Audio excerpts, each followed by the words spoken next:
Hello, everybody. Today we are talking about the Great Halt, the Great Stop, the Great Pause. In Feng Shui, this is actually one life area. There's a whole life area of the 9 life areas devoted to stopping, halting, pausing action. I have made another sophisticated graphic for you. Remember my graphic last week? Very sophisticated. So this is a circle, right? And we usually put the life areas in Feng Shui, we put them in an octagon, but I did it as a circle, so it'd be like a wheel. And so you can see life area number 1, right? In the Bagua map, that's career, life mission, and individuality. Life area number 9 at the top, that is fame, reputation, and social life. So 1 at the bottom, 9 at the top. Then on the sides, you have health, family, and community. And then on the other side, children, creativity, and fun. Let's look at the diagonal lines. You have on the one end, wealth, prosperity, and self-worth. And at the other end, you have helpful people, spiritual life, and travel. Then on the other diagonal line, you have the life area number 2, which is marriage, relationships, and partnerships.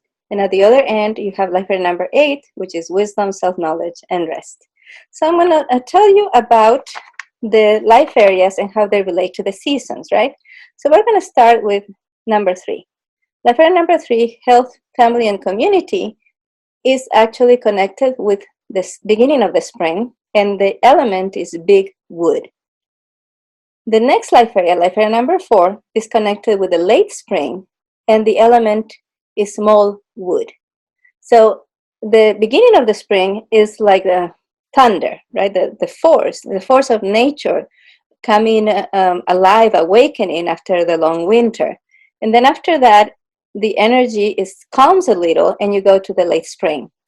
Then you come into the summer, and the summer is for life area number 9, which is fame, reputation, and social life. Another life area that represents the summer is marriage, relationships, and partnerships. So the fame, reputation, and social life area works with fire. The marriage, relationships, and partnerships life area works with the earth element. And then you move on to the fall. And the fall starts with little metal or small metal. That is the part of the fall when everything's beautiful, when the trees have changed colors, and for many people the favorite season because of the colors and the beauty. And then comes big metal, which is the part of the fall when the leaves have already fallen to the ground and the trees look bare. The life areas for metal are children, creativity, and fun, life area number 7, and then helpful people, spiritual life, and travel, life area number 6. Then you go into the winter, and the first life area for the winter is career, life mission, and individuality. And that works with the water element. And then you keep moving into winter, and you go to earth again, and that life area is wisdom, self-knowledge, and rest. I want you to breathe with me. Okay? So we're going to inhale, exhale, inhale, exhale, inhale, exhale. If you keep doing that for about a minute, so stop doing that, right? You're going to get hyperventilated.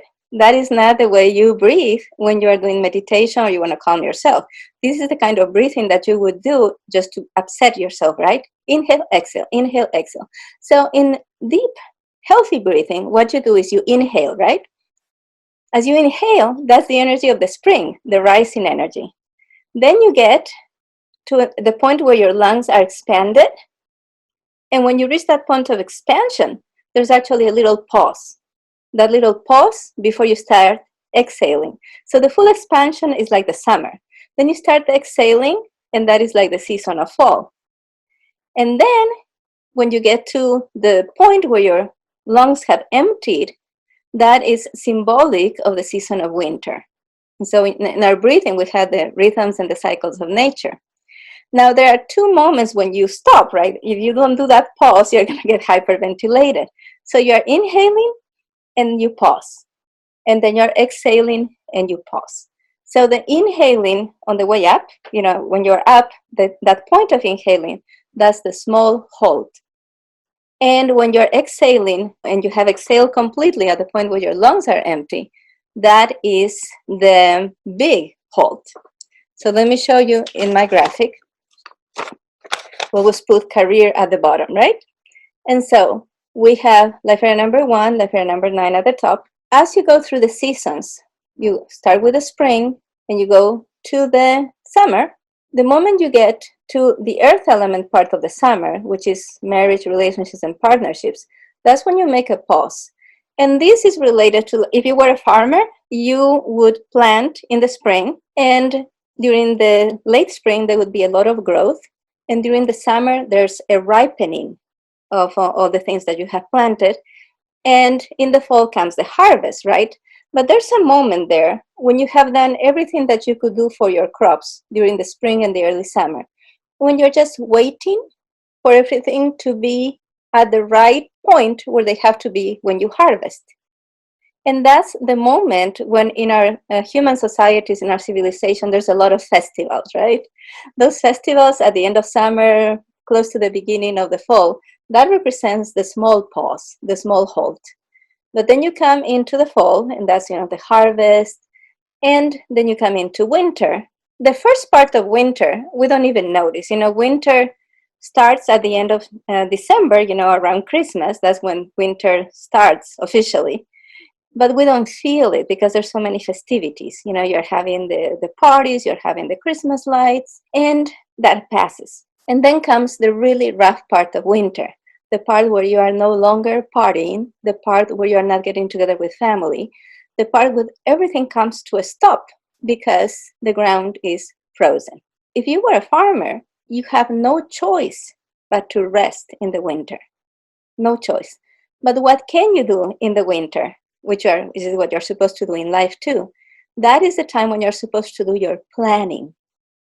Planning during the winter instead of being full of action. Another thing that you do during the winter is you fix your tools. For example, that is the time to make sure that all the tools that the farmer is going to be using in the spring are in good shape. That's the time to sharpen anything that needs to be sharpened. Is the time to make sure that you do tune-ups to any machinery that's going to be used. And so the planning and the repairing. And that is the big halt, which has to do with life area number 8, which is wisdom, self-knowledge, and rest. Now, right now, we're not in a big halt. We're in a great halt because there's a pandemic, because there's different varieties or variations of from stay-at-home orders to lockdown to quarantines to martial law. Like if you look at the different states in the United States, that's going to be different. If you look at what's happening in different countries, there's some countries where you can't go out without a document that says it's okay for you to go out.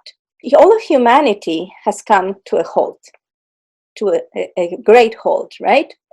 And so we had spoken about this in previous videos, in previous lessons, that the way we've been living is not sustainable.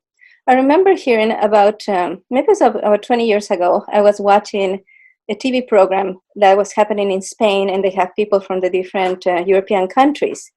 And they were talking about the difference between what is called the developed world and the developing world, also known as the third world, right? And somebody had said, the scary thing is that 5% of people in the world at the time were consuming 80% of the resources in the world. And that other 95% of people in the world aspired to live like that 5%. So the concept itself is not sustainable. Our scale of values is not something that that can be prolonged indefinitely, because resources are limited.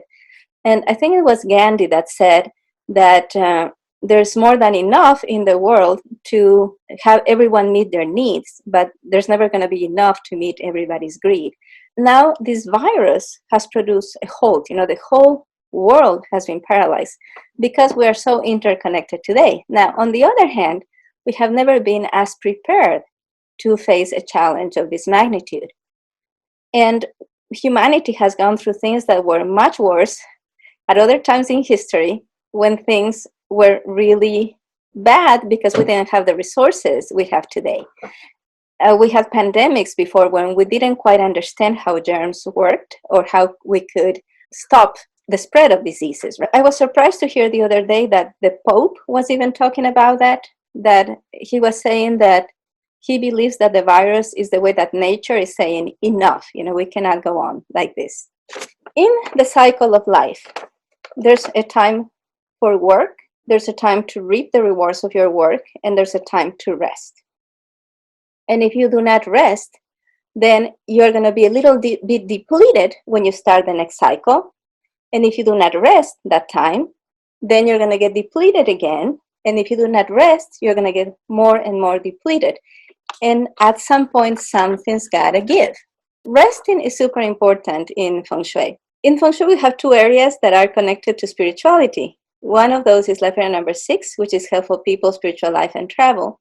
And the other one is life area number 8, which is wisdom, self-knowledge, and rest. So in life area number 6, that's where you pray. It's when you ask heaven for help.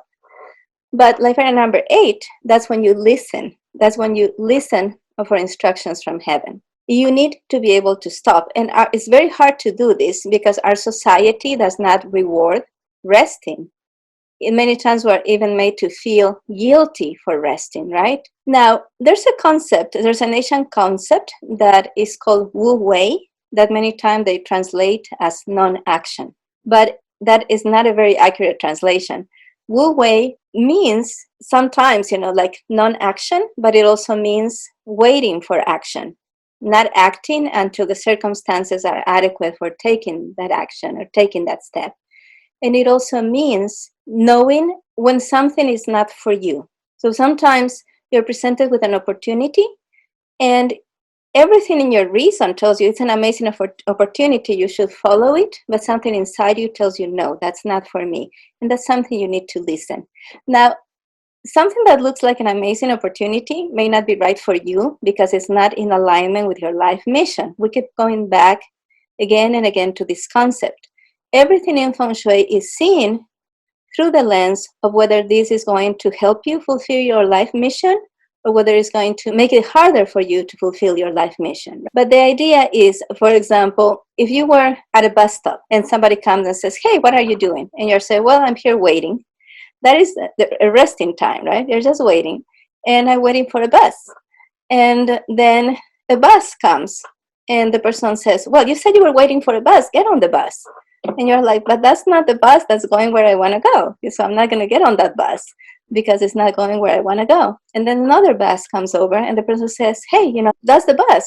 That's your bus. You need to get on that bus. And there might be too many people on the bus. And you're like, okay, well, I can't get on that bus right now because there's too many people. There may be many reasons why it's not the right moment to do something at any given time.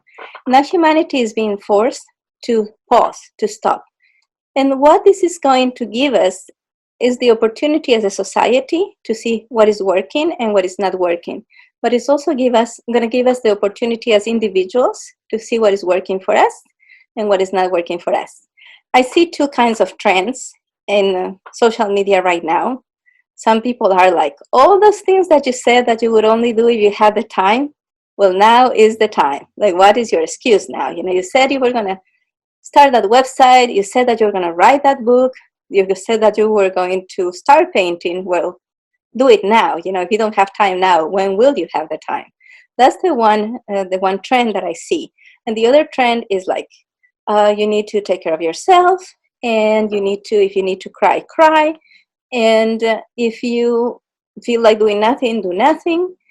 And don't get yourself be pushed to believing that you have to do something, that you have to use this time for something productive. You have to see how you feel.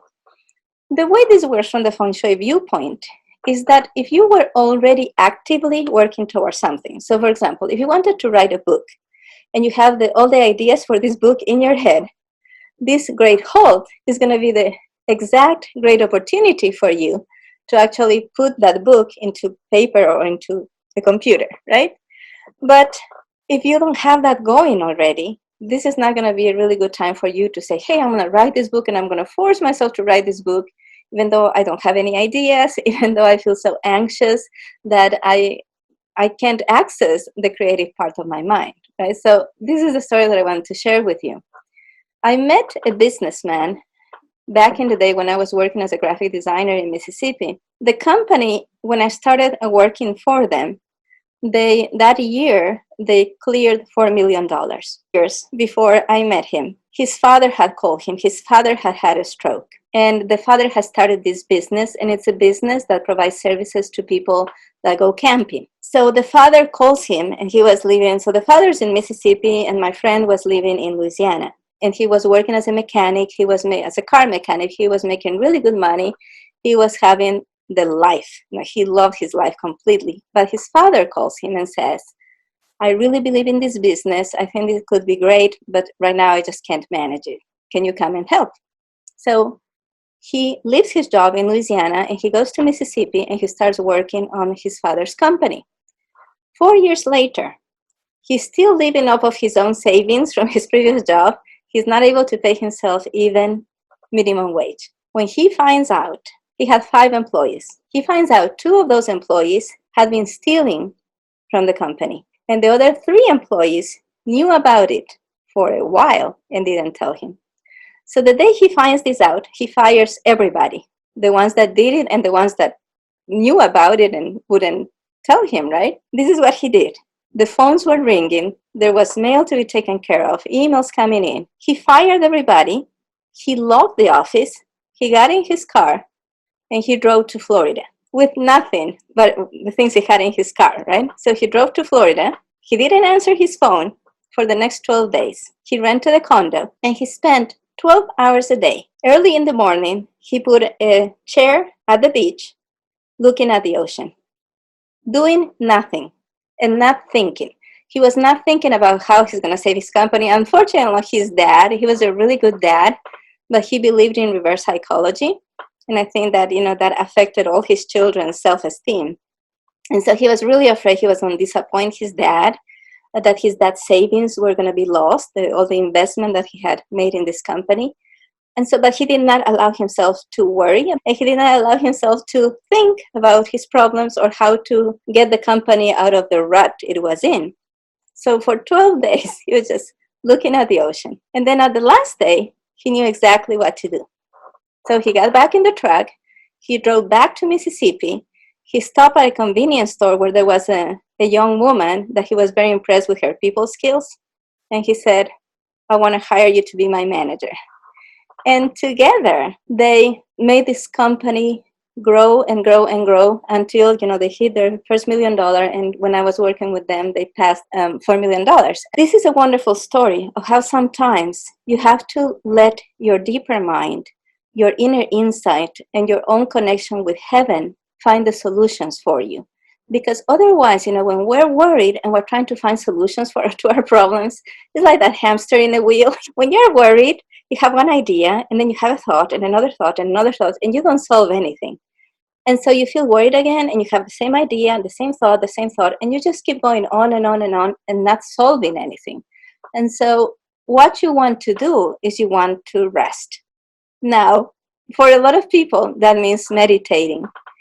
If you are able to meditate, if you are disciplined enough that once or twice a day you can actually go sit and meditate and get that peace that comes with meditation, well, good for you, awesome. For other people, it's not as simple. For a lot of people, it has to be done through exercise. So Qigong is a really good alternative for that. Tai Chi is a really good alternative for that. For some people, they have to be in motion. And so you have a rocking chair, maybe try meditating on your rocking chair, or just calming your mind in a rocking chair or in a swing. In Feng Shui, we believe that reality happens in 3 planes of existence. So one of that is heaven, that's for thoughts. Then humankind, that's for emotions. And then the earth, which is for action in the physical, right? And so humans are the connectors of heaven and earth. Trees, on the other hand, are the connectors of earth to heaven. So humans are seen like people who can see energy, say that people receive energy like at the crown of their head, and then they transmit that energy towards the earth. And trees do the opposite. Trees gather energy from the earth and they release it into the skies. And so to complete the energetic circuit, you can try meditating or reading or getting ideas, or even just taking a nap under a tree. That can be really, really helpful. What this virus tells us, what this world Great Halt is telling us, that it was time for humanity to come to a reckoning, to see what things are working and which things are not working for us. out of the decisions that the different countries and the different states make at this time, there's going to be a true change in the direction of humankind. And out of the decisions that you make about your own particular life and your own family are going to come also a lot of changes for you. One of the things our family has realized from this is that we want to have more contacts with the local economy. So we are looking for food providers that are in our community, like we're trying to get onto a CSA, which is community supported agriculture. We're trying to do that. We're looking for somebody who can provide us with eggs locally. And we're also going to become a lot more intentional in supporting local businesses. That's one of the changes we want for ourselves. We're going to be supporting local businesses. Somebody here has shared a meme on Facebook that said, make sure that what you want to go back to is worth going back to. Look at your life and see what was working for you and what wasn't. I invite you to evaluate your life, to look at each of the life areas. So look at all the life areas. Career, how are you doing in career? And how do you feel regarding your career today? How do you feel regarding your life mission? What was your life before this Great Halt like? And what is it like today in things that have to do with career, life mission, and individuality? And also ask yourself the question, in terms of marriage and relationships, how was I doing before and how am I doing right now? A lot of people are finding, right now, they're finding that, oh, wow, I still like my spouse. And other people are like, oh my gosh, we're at each other's throats. So maybe something there needs to be revised. Life area number 3, health, family, and community. How has your health changed between being in that daily activity and now having to stay home? What has improved? Is there anything that is worse now? So for some people, I know you from the people I know, some people are eating a lot better right now because they're cooking at home and they're not being tempted with food at the office or with junk food as much. And other people I know are eating worse than ever because they went to the stores to stock up for 2 weeks and they decided to get a lot of snacks. And then those snacks were gone in 3 days, right? And so you need to evaluate for yourself. Health, family, and community, wealth, prosperity, and self-worth, healthful people, spiritual life and travel, children, creativity, and fun. Are you having fun? Were you having fun before? What could you change in the future? Then the life area that is actually the life area for resting, right? Wisdom, self-knowledge, and rest. And then fame, reputation, and social life. So do a little analysis for yourself. How were things for you in your regular life before? And how are they changing today that you have to stay home more? That you have to be with yourself more? That you can just get in the car and go places if you feel out of sorts, right? That you can just go and go to a restaurant anytime you want. So how have these things changed for you? It's very important to have fun right now. In Feng Shui, we use a lot the concept of yin and yang. So right now, a lot of people are anxious, a lot of people are angry. And so you need to do something that is going to produce the opposite, right? If you are feeling afraid, you need information that's going to help you keep calm. And so if you're feeling afraid, being glued to the news all day long would be a really bad approach, right? So if you're feeling afraid, listening to inspirational messages or watching an inspirational movie, that would be the way to balance that. If you're feeling angry, the worst thing you can do is get into arguments on social media. That's going to make it so much worse. And so you need to look for a type of connection that is good for you. You need to look for laughter. You need to look for good information. This can open up your eyes to see how you have prevented yourself before from being more productive.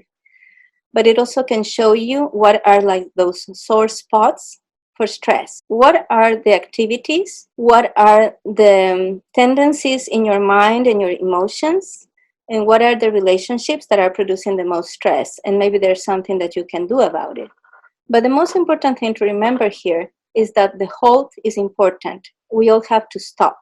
At a service one time, and the pastor said, don't you think it's really interesting that God told us the 7th day we could rest and then made it a commandment? Because if he didn't make it a commandment, nobody would follow.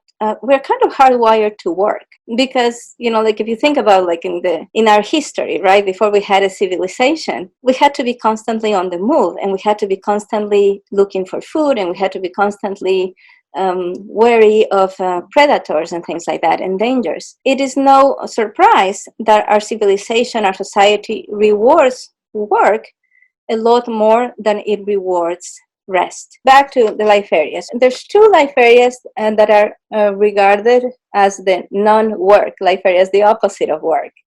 One of those life areas is children, creativity, and fun. And the other life area is wisdom, self-knowledge, and rest. And so some people, I ask them, like when we do consultations, I ask people, so what do you do for fun? And they tell me, oh, I love my work. So that's not part of this life area. You have to have some things in your life that you do just for fun, not because it's good for you, not because it's going to produce a side income, not because it's part of your work that you love to do. It has to be something that is just for fun, or something that you are receiving. For example, getting a massage, that could be, when massages are okay, again, that could be part of children, creativity, and fun, because it gives you pleasure and you are receiving. And so part of what you're feeling right now is you're feeling tension, right? You're feeling tension in your body. So with the yin and yang method, you look for something that would be relaxing. That might be right now, since you can't get a massage, that might be a bath, right? A salt bath. And then the other life area that is anti-work is life area 8, which is with wisdom, self-knowledge, and rest. And this is the life area of just doing nothing, doing nothing, and waiting for those insights from heaven. It is also the life area related to learning. Now remember that there's 3 levels of reality. And so just like there's 3 levels of reality in general, also each of the life areas has 3 levels. So in the life area we call life area 8, wisdom, self-knowledge, and rest, there's also 3 levels of existence in that. So wisdom would refer to you being able to empty your mind enough that you get insights from heaven, and sometimes instructions from heaven. You have to empty out your mind in order to be able to listen to that wiser voice. So that would be the part with heaven. Self-knowledge, that's an emotional thing. Some people will say, well, you know yourself, everybody knows themselves, or you don't need to know yourself. But how many times has it happened to you that you make a decision and then it turns out not to be the right decision for you? That means you didn't know yourself well enough. Sometimes you may start a relationship with a person that seems amazing. This is the perfect person for me.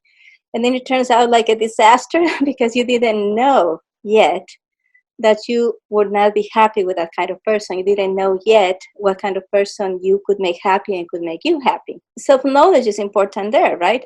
But also resting would be the physical part. Resting is the physical part.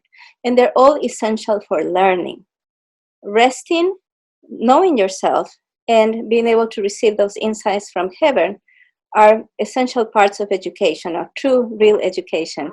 Always has to come in these 3 levels of existence. One of the things that I see with my children now that we are back to homeschooling is that sometimes my older son, he wants to be a healer. And so he studies anatomy, biology, chemistry. He just devours information.